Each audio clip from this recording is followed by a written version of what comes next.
அதாவது ஹஜ்ரத் ஆதம் அலைஹிஸ்ஸலாம் அவர்கள், நமது பாபா, நமது தந்தை, அவர்களுக்கு எப்படி குழந்தை பிறக்கும் என்றால், ஒரு சூழலே பிறந்த ஆண் பெண், மறு சூழலே பிறந்த ஆண் பெண், இப்படி கலந்து பிறக்கும். இவ்வாறு பிறக்கக்கூடிய இந்த பிள்ளைகளிலே முதல் சூழலே பிறந்த ஆணுக்கும் இரண்டாவது சூழலில் பிறந்த பெண்ணுக்கும் திருமணம் முடிப்பது பழக்கம். அப்படி இருந்தால்தான் உலகமே பெருகும். இரண்டாவது சூழலில் பிறந்த ஆணுக்கும் முதலிலே பிறந்த பெண்ணுக்கும் திருமணம் மாற்றி மாற்றி நடக்கக்கூடிய பழக்கம் இருந்தது. இவ்வாறு இருக்கும்போது ஆதம் அலைஹிஸ்ஸலாம் மக்களிலே இருவர், ஒருவர் காபீர், இன்னொருவர் ஹாபீர். காபீரோடு பிறந்த ஒரு பெண், இது ஒரு சூழ். இரண்டாவது சூழலில் பிறந்த ஹாபீருடைய சகோதரி, ஹாபீர் அவர் சகோதரி, இரண்டாவது சூழலில் பிறந்த ஒரு அண்ணன் தங்கச்சி. இப்படி இருக்கும்போது அந்த காலத்தில் வழமையின் பிரகாரம் காபீருக்கு ஹாபீருடைய சகோதரி முடிக்குமாறு சொல்லப்பட்டது. ஆனால் காபீர் மறுத்து விட்டார். ஏனென்றால் என் கூட பிறந்த சகோதரியைத்தான் நான் முடிப்பேன் என்று அடம் பிடித்தார். ஏனென்றால் காபீரோட பிறந்த சகோதரி கொஞ்சம் அழகாக இருந்தார். ஆகையால் காபீர் என்ன சொன்னார், ஹாபீரோடு பிறந்த சகோதரியை நான் திருமணம் செய்ய மாட்டேன், என்னோட பிறந்த சகோதரியை தான் திருமணம் செய்வேன் என்பதாக அவர் வம்பு செய்தார். அப்பொழுது பாபா ஆதம் அலைஹிஸ்ஸலாம் அவர்கள் சொன்னார்கள், இது முறையில்லை, அவ்வாறு செய்யக்கூடாது. சரி, அப்படி விருப்பம் நிறைவேறணும்னாக்க இரண்டு பேரும் குர்பானி கொடுங்க.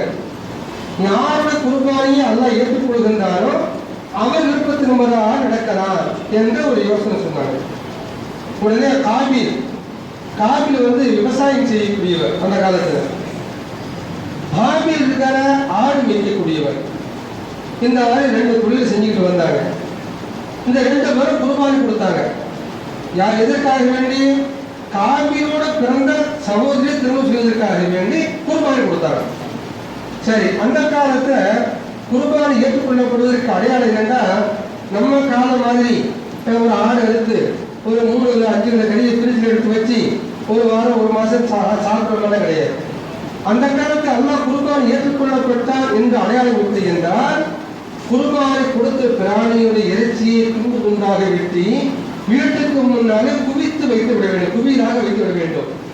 வானத்திலிருந்து நெருப்பு இறங்கி அந்த இறைச்சியை கரித்து சாம்பலாக்கிவிடும். அப்படி செய்தால்தான் அது ஏற்றுக்கொள்ளப்படும் குர்பானி. இப்படித்தான் நல்லா இருந்தது. பாருங்க, அல்லாஹ் நமக்கு எவ்வளவு லேசாக்கி இருக்கிறான்.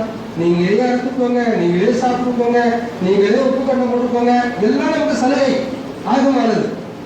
இப்படி ஆதம் அலைஹிஸ்ஸலாம் அவர்கள் இந்த யோசனை சொன்னாங்க, குர்பானி கொடுங்க, யாரோட குர்பானி எல்லாம் ஏற்றுக்கிறானோ அவங்க குர்பானியை அவருடைய யோசனை கேட்கலாம் அப்படின்னு சொன்னாங்க. உடனே காபீல் அவர் தொழில் என்ன தொழிலே? விவசாயம் பண்றது. அவர் ஒரு பிராணி கொண்டு வந்தார். ஹாபீல் ஆடு வைக்கிறவர், அவர் ஒரு பிராணி கொண்டு வந்தார். ரெண்டு பேரும் குர்பானி கொடுத்தாங்க. ஆனால் ஹாபீலுடைய குர்பானியை அல்லாஹ் ஏற்றுக்கொண்டு விட்டார்.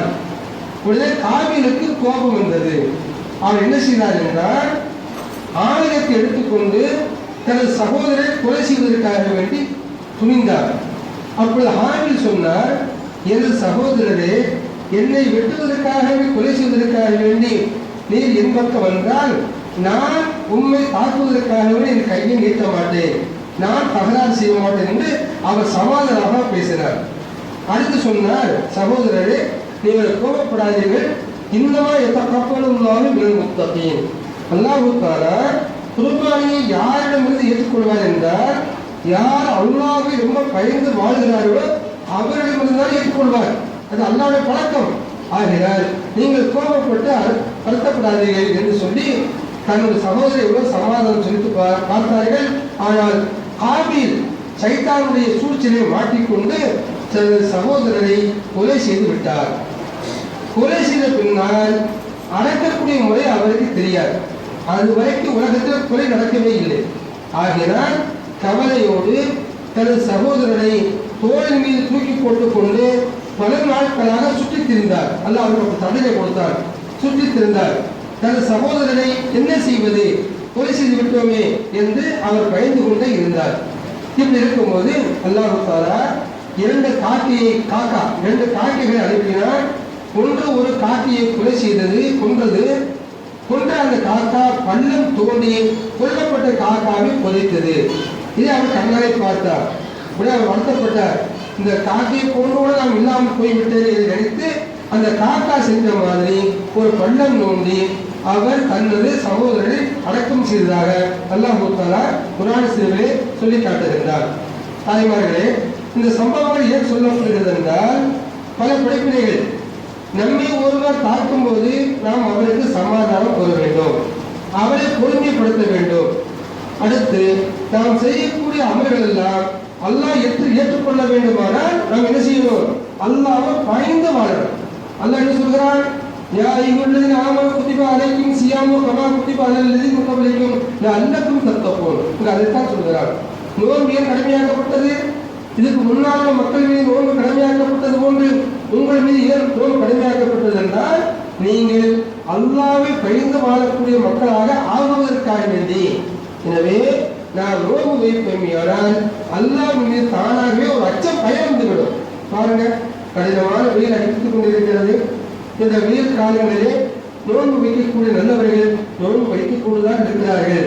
நோன்பு வைக்காமல் ஏமாற்றக்கூடியவர்கள் ஏமாற்றிக் கொண்டுதான் இருக்கிறார்கள். நோன்பு அல்லாத காலங்களிலே இந்த வெயிலுக்காக வேண்டி எவ்வளவு தண்ணீர் குடித்தோம்.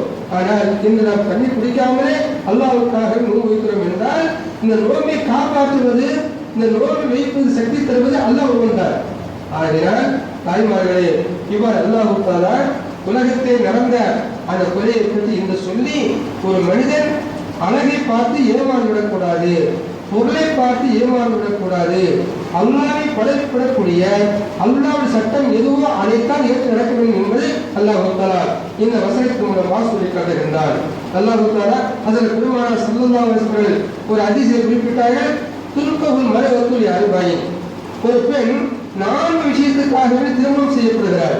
ஒன்று பணத்திற்காக, ஒன்று அழகிற்காக, ஒன்று வம்சத்திற்காக, இன்னொன்று தீனுக்காக. அழகுக்காக திருமணம் செய்யப்படுகிறாள். அந்த அழகு ஒரு நாள் போய்விடலாம். பணத்துக்காக திருமணம் செய்யப்படுகிறாள், பணமும் இல்லாமல் போய்விடலாம்.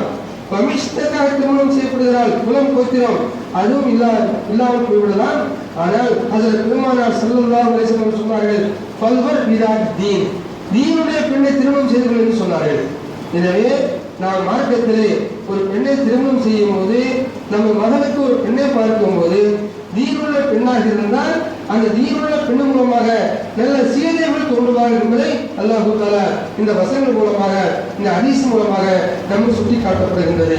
எனவே பணத்திற்காக, அழகுக்காக திருமணம் செய்கின்ற, அழகுக்காக திருமணம் செய்யக்கூடிய ஒரு நிலையை காபீல் எடுத்துக்கொண்ட காரணத்தினால் அவர் கொலைகாரனாக மாறிவிட்டார். ஆகையால் அல்லாஹ் சொல்லி காட்டுகிறார், அன்று நடந்த அவர் செய்த கொலை இன்று உலகம் அடைகின்ற வரை எங்கெல்லாம் கொலை நடக்கிறதோ அந்த கொலையுடைய பாவத்தின் பங்கு அவருக்கு போய் சேர்கிறது. ஏனென்றால் அவர்தான் இந்த உலகத்திலே முதலாக கொலை செய்தவர். ஆகினால் உலகம் அடைகின்ற வரை எத்தனை கொலைகள் நடந்தாலும் அந்த அத்தனை கொலைகளுடைய பாவத்தின் பங்கு அந்த பாவத்திற்கு போய் சேர்கிறது என்று அல்லாஹ் சொல்லி காட்டுகிறார். இது எதை காட்டுகிறது? நமது வாழ்க்கையிலே நாம் நல்லது செய்தால் யாரெல்லாம் நல்லதை பார்த்து செய்கிறார்களோ அந்த நல்லது செய்த நன்மை நம்மை வந்து சாரும். நாம் தீமை செய்தால் நம்மை பார்த்து அந்த தீமை யாரெல்லாம் செய்கிறார்களோ அந்த தீமையுடைய பாவம் நம்மை வந்து சாரும். ஆகையால் தாய்மார்களே, சகோதர சகோதரிகளே, நாம் நன்மைக்கு முன்னோடியாக இருக்க வேண்டும், தீமைக்கு நாம் முன்னோடியாக இருக்கக்கூடாது, தீமையை செய்யவே கூடாது. எல்லாம் அல்லாஹ் தஆலா நம் எல்லோரையும் தீமைகளை விட்டு பாதுகாத்து நன்மையை செய்யக்கூடிய மக்களாக நம் எல்லோரும் கபூல் செய்வாராக. வாஹிர் தாவானா அல்ஹம்துலில்லாஹி ரப்பில் ஆலமீன். اللهم صل وسلم على رسولك سيدنا محمد وعلى آل سيدنا محمد وبارك وسلم عليه. اللهم اجعلنا من الإيمان كاملين ولفرائضك مؤدين وللصلاة حافظين وللزكاة فاعلين ولما عندك طالبين وليقبك راجين وبالهدى متمسكين. وعن اللغو معرضين وفي الدنيا زاهدين وفي الآخرة راغبين وبالقضاء راضين وللنعماء شاكرين وعلى البلاء صابرين فتحت لما حبيبك ونبيك ورسولك محمد صلى الله عليه وسلم يوم القيامة العائلين وإلى الحول واردين ومن سندس وزبرة متلابسين ومن حور عين متزوجين ومن طعام الجنة عاكلين ومن لبن واسع شفع شاربين بأكواب مبارك اسم معين مع الذين أنعمت عليهم من النبيين والصديقين والشهداء والصالحين وحسن أولئك رفيقا ذلك الفضل من الله وكفى بالله عليما اللهم اجعلنا في هذا الشهر شريف من السعداء المقبولين ولا تجعلنا يا الله يا الله يا الله من اشفياء المردودين اللهم إن لك في كل ليلة من الليالي